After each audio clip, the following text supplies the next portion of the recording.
You waste the first 3 hours of every day. Then you wonder why you're behind. You check emails before coffee. You scroll notifications before sunlight. You attend meetings before you've done one thing that matters. By the time you actually start working, it's 11 a.m., and you've already lost the day. The most successful executives on earth have one thing in common. They finish their most important work before the rest of the world wakes up. By the end of this video, you will understand why morning hours are worth 3 times as much as afternoon hours. You will learn the specific routines, frameworks, and psychological hacks that let you execute before 11 a.m., and you will walk away with a step-by-step system for becoming a morning person, even if you've been a night owl your entire life. Welcome to the CEO Brain Library, high-signal briefs for leaders with no time to waste. Here's the truth you've been avoiding. You don't have a time management problem. You have a morning problem. Let's get into it. The core philosophy of everything done before 11 a.m. is simple. Your brain's cognitive capacity is not constant throughout the day. It peaks in the morning and declines steadily until evening. Most people know this. Most people ignore it. They schedule their hardest work for 2 p.m., when their brain is already exhausted from emails, meetings, and notifications. Then they wonder why deep work feels impossible. That's your brain, every single day. And you're wasting the 100% hours on things that don't matter. The 11 a.m. philosophy flips the script. You do your most important work first. Everything else, email, meetings, admin, happens after. Evidence. Studies show that cognitive performance is highest in the first 4 hours after waking. Decision fatigue accumulates. Willpower depletes. By afternoon, you're not the same person you were at dawn. The lesson. You cannot manage time. You can only manage energy, and your energy peaks before 11. Protect those hours, like your career depends on it, because it does. The first and most non-negotiable habit. Wake up at 5 a.m. Not 6 a.m., not 7 a.m., 5 a.m. You're already making excuses. I'm not a morning person. Asterisk. I need my sleep. I work better at night. These are not truths. These are stories you tell yourself to justify discipline you don't have. Every successful executive I've studied has one thing in common. They own the morning before anyone else can steal it. Evidence. Apple CEO Tim Cook wakes at 3:45 a.m. Disney CEO Bob Iger at 4:30. Michelle Obama at 4:30. The pattern is undeniable. The lesson. The snooze button is not a kindness. It is a betrayal of your future self. Every time you hit snooze, you tell yourself that your morning doesn't matter. It does. Set one alarm. Put the phone across the room. Stand up. That's it. The hardest part is the first 3 seconds. The second habit is harder than the first. No phone for the first hour of your day. You check your phone within 30 seconds of waking. Up. Emails, notifications, Slack, news. Your brain goes from 0 to chaos faster than a Formula One car. By the time you've read 3 emails, your cortisol is spiking, your anxiety is climbing, and you haven't even brushed your teeth. The first hour of your day is sacred. It belongs to you, not to your inbox. What you feed your brain in the first hour sets the tone for the next 16. The rule for mornings? No screens, no notifications, no news. Instead, hydration, movement, reading, planning, silence. The lesson. Your phone is a tool, not a master. Put it in another room. Turn it off. Leave it face down. The world will survive without you for 60 minutes, and you will survive without the world. You know the Eisenhower Matrix? Urgent versus important. You've seen it 100 times. You've never used it correctly. Most people spend their mornings on urgent tasks, emails, crises, requests. These feel productive. They are not. The 11 a.m. philosophy flips the matrix. You spend your peak energy hours on important, not urgent tasks. Important tasks are the ones that move the needle. Strategy, planning, creation, relationship building. These tasks have no deadline. That's why you never do them. Evidence. Studies show that people who do their most important work in the morning are 3x more productive than those who do it in the afternoon. The lesson. Urgent tasks feel good. Important tasks feel hard. Do the hard thing first. The urgent things will still be there at 11 a.m. The important things won't wait forever. The fourth habit is the execution engine of the entire system. The 90-minute deep work block. No interruptions. No transitions. No multitasking. You cannot do deep work in 15-minute increments. Context switching costs you up to 40% of your productive time. Every time you check an email, it takes 23 minutes to fully refocus. That's your day. Tiny interruptions. Constant context switching. Zero deep work. Deep work is not a luxury. It is the only way to produce work that matters. The rule: block 90 minutes. Turn off notifications. Close your email. Put your phone in another room. Do not stand up. Do not check anything. Just work.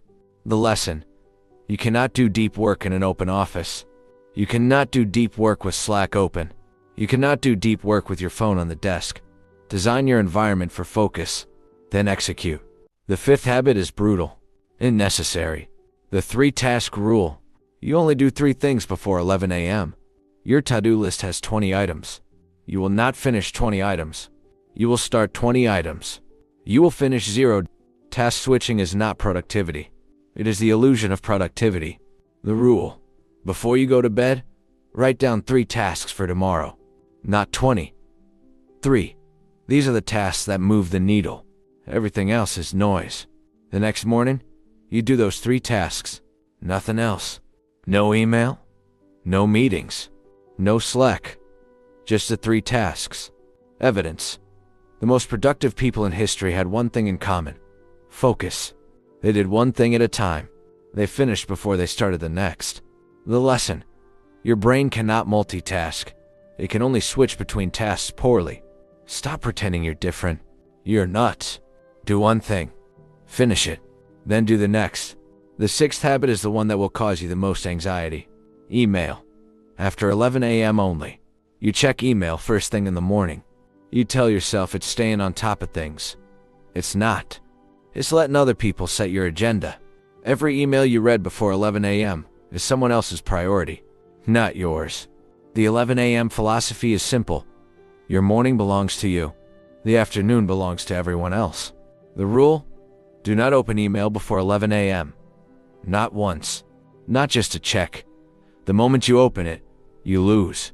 Evidence: studies show that people who check email less frequently are more productive, less stressed, and happier. The lesson: email is a tool, not a mission control. Use it on your terms, not on the sender's. The world will wait. The 7th habit is the most radical. No meetings before noon, ever. You schedule meetings at 9 a.m., 10 a.m., 11 a.m. By the time you get to your desk, your brain has already been hijacked by 5 conversations, 3 decisions, and 2 conflicting priorities. Meetings are not work. Meetings are meetings. Work happens at your desk, alone. The rule: block your calendar every morning until noon. Label it deep work. Do not schedule. If someone schedules a meeting, decline it.